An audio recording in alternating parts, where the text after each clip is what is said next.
এখন সময় বিএনপির, বলছেন মির্জা ফখরুল। পিআর পদ্ধতি আরবি ও সংবিধানে নেই, বলছেন সিইসি। এবং সর্বশেষ জানাবো, সিলেটের যেসব এলাকায় বিদ্যুৎ থাকবে না শনিবার। শুনছিলেন সংবাদ শিরোনাম, এবারে বিস্তারিত। জামায়াতের মেরুদণ্ড ভেঙে দিতে হাসিনাকে পরামর্শ দিয়েছিলেন ইনু। ২৪-এর গণ আন্দোলনে মানবতাবিরোধী অপরাধের মামলায় সাবেক মন্ত্রী ও জাসদ সভাপতি হাসানুল হক ইনুর বিরুদ্ধে আনুষ্ঠানিক অভিযোগ আমলে নিয়েছেন আন্তর্জাতিক অপরাধ ট্রাইব্যুনাল-২। বিচারপতি নজরুল ইসলাম চৌধুরী নেতৃত্বে ৩ সদস্যের ট্রাইব্যুনাল-২ প্রসিকিউশনে আবেদনের পরিপ্রেক্ষিতে এ আদেশ দেন। আগামী ২৯শে সেপ্টেম্বর ইনুকে এ মামলায় প্রোডাকশন ওয়ারেন্টেড ট্রাইব্যুনালে হাজির হতে নির্দেশ দেওয়া হয়েছে। ট্রাইব্যুনালে প্রসিকিউশনের পক্ষে শুনানি করেন প্রসিকিউটর মোহাম্মদ মিজানুল ইসলাম। এ সময় অপর প্রসিকিউটররা উপস্থিত ছিলেন। জুলাই-আগস্টে ছাত্র জনতার আন্দোলনের সময় কুষ্টিয়ায় ৭ জনকে হত্যা করা হয়, সেই সঙ্গে আহত হন বেশ কয়েকজন। সে মামলায় তদন্ত প্রতিবেদনে আন্তর্জাতিক অপরাধ ট্রাইব্যুনালের তদন্ত সংস্থা প্রসিকিউশনে জমা দিয়েছে। অন্যদিকে ছাত্র জনতার আন্দোলন চলাকালে শেখ হাসিনার সঙ্গে হাসানুল হক ইনু দুটি ফোন কথোপকথন রেকর্ড আন্তর্জাতিক অপরাধ ট্রাইব্যুনালে একই উপস্থাপন করা হয়। রেকর্ডে দেখা যায় তারা আন্দোলন মোকাবিলায় বিস্তারিত পরিকল্পনা নিয়ে আলোচনা করেছেন। শেখ হাসিনা সহ ৩ জনের বিরুদ্ধে চলা ওই মামলায় উপস্থাপিত সেই রেকর্ডে শোনা যায় হাসানুল হক ইনু বলেন, হ্যালো, জি জি, আসসালামু আলাইকুম। শেখ হাসিনা, হ্যাঁ ওয়ালাইকুম আসসালাম, কি হয়েছে? হাসানুল হক ইনু বলেন, বলছিলাম না একটা কথা, আমি মনে করি যে আপনার পদক্ষেপটা সঠিকই হয়েছে। এখনো পর্যন্ত যা রিপোর্ট বাংলাদেশে পাচ্ছি আর কি, খালি ঢাকাতে আপনার রামপুরার দিকে। শেখ হাসিনা বলেন, না রামপুরা ক্লিয়ার, শনির আখড়ার একটু ঝামেলা এখন আছে। হাসানুল হক ইনু বলেন, শনির আখড়ার কিছু মোল্লারাই। শেখ হাসিনা বলেন, হ্যাঁ জানি, না খালি মোল্লা না, ওইখানে অনেক মাদ্রাসা। হাসানুল হক ইনু বলেন, মাদ্রাসা আছে ওই। শেখ হাসিনা, ব্যবস্থা নেওয়া হচ্ছে, মাইকিং করতে হচ্ছে আর কি। নারায়ণগঞ্জে ঢুকতে দিচ্ছে না আর্মিকে, আমরা নামাচ্ছি। হাসানুল হক ইনু বলেন, ও আচ্ছা। শেখ হাসিনা বলেন, না আমি বলছি ক্যাজুয়ালিটির দরকার নেই, ওরা ব্যারিকেড দিয়ে আছে তো, ঠিক আছে, আকাশ থেকে নামবে তখন দুপাশ দিয়ে ধরবে, মেসেজটা দিতে পারেন যে সেনা পাঠানো হচ্ছে আর হেলিকপ্টার দিয়ে সোজা বোম্বিং করা হবে, র্যাবের হেলিকপ্টার দিয়ে ওপর দিয়ে মারবে। হাসানুল হক ইনু বলেন, আচ্ছা ওপর দিয়ে সাউন্ড বোম যাবে আর কি, ঠিক আছে। আমি একটা পয়েন্ট আপনাকে একটু নজরে আনার জন্য রিকোয়েস্ট করতেছি যে কারফিউ ধরেন ২-৫ দিন বা চললো, কিন্তু কারফিউর পর যেন আর মিছিল না নামতে পারে, সেজন্য একটা হোমওয়ার্ক করতে। ওরা দরকার যেরকম আমি উত্তরা, বাড্ডা, গুলশান, যাত্রাবাড়িতে যারা মিছিল লিড করছে সেগুলো চিহ্নিত আর কি। ছাত্রদল, বিএনপি ছেলে মেয়ে, ছেলেরা শিবিরের, মানে ধরেন রিজভীকে অ্যারেস্ট করা বা রুহুলকে অ্যারেস্ট করা ইম্পর্টেন্ট না, ইম্পর্টেন্ট হচ্ছে ওইখানে গ্রাউন্ডে যে মিছিলটা লিড করেছে। আমি কুষ্টিয়া জেলাতে, ওখানে এসপি সেভাবে অলরেডি তালিকা করে ফেলছে।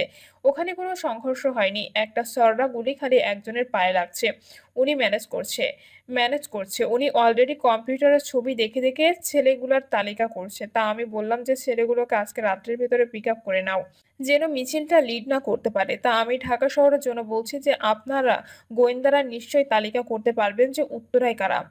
শেখ হাসিনা বলেন, খালি গোয়েন্দারটা না, লোকাল লিডারদের কথা করা উচিত। হাসানুল হক ইনু বলেন, লোকাল লিডার ওইখানে এমপি খসরু ও হাসান হাবিব আছে। আমার কালকে যে রিপোর্ট তা হাসান হাবিবের, কিন্তু ও রাগ করে খসরুর উপর ছেড়ে দিচ্ছে যে এমপি সাহেব মোকাবেলা করুক। শেখ হাসিনা বলেন, খসরু তো পারবে না, খসরু তো লোকাল না, হাসান তো লোকাল, ওদের তো লোকজন আছে। হাসানুল হক ইনু বলেন, লোকাল না তো রাইট, হাসান হাবিব নামেনি, আর ওখানে ওয়াকিলও সামলাইতে পারেনি, ও ২ লাইনে পা দিয়ে চলে। তো আমার কথা হচ্ছে যে একটু লোকাল লিডারদের সাহায্যে তালিকাটা করে নিয়ে আজকে রাতের ভেতরে সব কাস্টডিতে নিতে পারেন, তাহলে কোনো জায়গায়। আর মোহাম্মদপুরে একটা পায়তারা ছিল, কালকে আপনি রাত ১২টায় যেয়ে খুব ভালো করেছেন, আজ কিন্তু গণভবন ঘেরাও করতো, কিন্তু মোহাম্মদপুরে ওইখান থেকে রেডি হচ্ছিল কালকে, মানে এইটা। সুতরাং শেখ হাসিনা বলেন, হ্যাঁ এইটা কয়েকদিন ধরে করছে।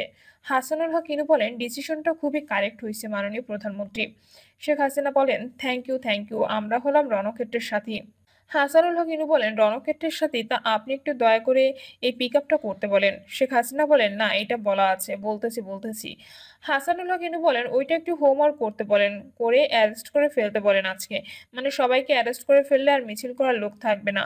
আরেকটা রিকোয়েস্ট, আমার যে ইন্টারনেট আমার মনে হয় চালু করতে পারেন, এটা আমাদেরই কাজে লাগবে। শেখ হাসিনা বলেন, ভাই কি যে চালু করবো, সব তো পোড়াই দিয়েছে, ডাটা সেন্টারও পোড়াই দিয়েছে, এখন ওই নতুন তার তুর কিনে জোড়া লাগাতে হবে। হাসানুল হক ইনু বলেন, আমি যে কথাটা বলার চেষ্টা, আমি ৭১-এ রাত ৮টার সময় যাব, এই কথা বলবো। আমি বলবো যে সরকারের সঙ্গে কোটা আন্দোলনকারীর কোনো বিরোধ নেই, সরকারের সঙ্গে বিরোধ হচ্ছে নাশকতাকারী বিএনপি জামায়াতের। শেখ হাসিনা বলেন, না ওইটা তো বলা হয়েছে, ওইটা আমি নিজেও বলছি। হাসানুল হক ইনু বলেন, এই জিনিসটা প্রোপাগান্ডায় আনতে হবে যদি ইন্টারনেট থাকে। গণমাধ্যম দিয়ে আমরা পুরা নিউজে ফ্লাড করেছিলাম। শেখ হাসিনা বলেন, ইন্টারনেট পাবো কোথায়? ইন্টারনেট পোড়ায় দিচ্ছে। জীবনে আমি তো আর আনবো না, যদি অন্য সরকার আসে তাহলে আনবে। আমি দিছি ইন্টারনেট, ওরা পোড়াইতে থাকুক, ওইটা চলতে হবে। হাসানুল হক ইনু বলেন, অন্য সরকার বাংলাদেশে ইনশাল্লাহ অন্য সরকার আসবে না। শেখ হাসিনা বলেন, আসুক না, আমি আর পারবো না, যাচ্ছি এখন। হাসানুল হক ইনু বলেন, না না, যাওয়ার দরকার নেই। শেখ হাসিনা বলেন, জামায়াত শায়েস্তা করে ধুয়ে যেতে হবে। প্রিয়, এখন সময় বিএনপির, বলছেন মির্জা ফখরুল। দেশের স্থিতিশীলতা, মর্যাদা ও অগ্রগতি ফিরিয়ে আনতে বিএনপি প্রস্তুত বলে জানিয়েছেন দলটির মহাসচিব মির্জা ফখরুল ইসলাম আলমগীর। তিনি বলেছেন, এখন সময় বিএনপির। সকালে নিজের ভেরিফাইড ফেসবুক পেজে দেওয়া এক পোস্টে তিনি একথা বলেন। পোস্টে মির্জা ফখরুল লেখেন, বিএনপি আগেও করেছে, আবারও করতে পারবে। আমাদের আছে অভিজ্ঞতা ও সাফল্যের ইতিহাস। হাসিনা ধ্বংসযজ্ঞের পর বাংলাদেশ আর কোনো পরীক্ষা নিরীক্ষা সহ্য করতে পারবে না। এই দেশ কোনো টেস্ট টিউব বা ল্যাবরেটরি নয়। বাংলাদেশ চায় পরীক্ষিত নেতৃত্ব। বিএনপি প্রস্তুত স্থিতিশীলতা, মর্যাদা ও অগ্রগতি ফিরিয়ে আনতে। এখন সময় বিএনপির। তিনি আরও লেখেন, সংবিধানের সংস্কার, ন্যায় বিচার ফিরিয়ে আনা, জনগণের মতামতকে সম্মান, শুধু সুষ্ঠু নির্বাচন, প্রকৃত ফলাফল, ক্ষমতা জনগণের হাতে। 2 মেয়াদই যথেষ্ট। আজীবন ক্ষমতা আঁকড়ে থাকার অবসান। এমপিদের কণ্ঠস্বর ফিরিয়ে দিন, শুধু ভোট নয়, মতামতের অধিকার। কাগজে ব্যালটই সমাধান, নিরাপদ, সহজ ও সৎ নির্বাচন। পিআর পদ্ধতি আরপিও সংবিধানে নেই, বলছেন সিইসি। প্রধান নির্বাচন কমিশনার এএমএম নাসির উদ্দিন বলেছেন, পিআর পদ্ধতি সংবিধানে নেই। এ পদ্ধতি আরপিওতে নেই। আমাদের যে পদ্ধতি আছে সেখানে সে পদ্ধতিতে পিআর আরপিওতে নেই। আমরা আইন বদলাতে পারি না। রাজধানীর আগারগাঁওয়ে নির্বাচন ভবনে সাংবাদিকদের এক প্রশ্নের জবাবে এ কথা বলেন সিইসি। নির্বাচন কোন পদ্ধতিতে হবে, পিআর না প্রচলিত পদ্ধতিতে, এ বিষয়ে প্রশ্ন করা হলে সিইসি বলেন, আরপিওটা পরিবর্তন করে যদি এটা অন্য একটা দিয়ে দেওয়া হয় তাহলে আইন বদলাতে হবে। আমরা তো আইন বদলাতে পারি না। যদি পিআর পদ্ধতি নির্বাচন হয় তবে ফেব্রুয়ারিতে ভোট করা সম্ভব কি? এমন প্রশ্নের প্রধান নির্বাচন কমিশনার বলেন, সেটা তো আইন বদলাইতে হবে, আরপিও বদলাতে হবে। আর এখানে আরপিওতে যে সিস্টেম আছে সেটা বদলাতে হলে সংবিধানও বদলাতে হবে। আবার সংবিধান বদলাতে বলা হলে আমার বিরুদ্ধে কথাবার্তা বলবে, উনি তো পিআর এর বিরুদ্ধে দাঁড়িয়েছে। এএম নাসির উদ্দিন বলেন, রাজনৈতিক দলগুলো একটা ফয়সালা বা মীমাংসায় আসুক, ওনারা তো বুঝবেন যে আমাদের পক্ষে সম্ভব হবে কি হবে না। যদি ওনারা পিআর চান তাহলে ওনারা বুঝবেন না। আওয়ামী লীগ রক্ষা করার মিশন জনগণ রুখে দেবে, বলছে জামাত নেতা মাসুদ।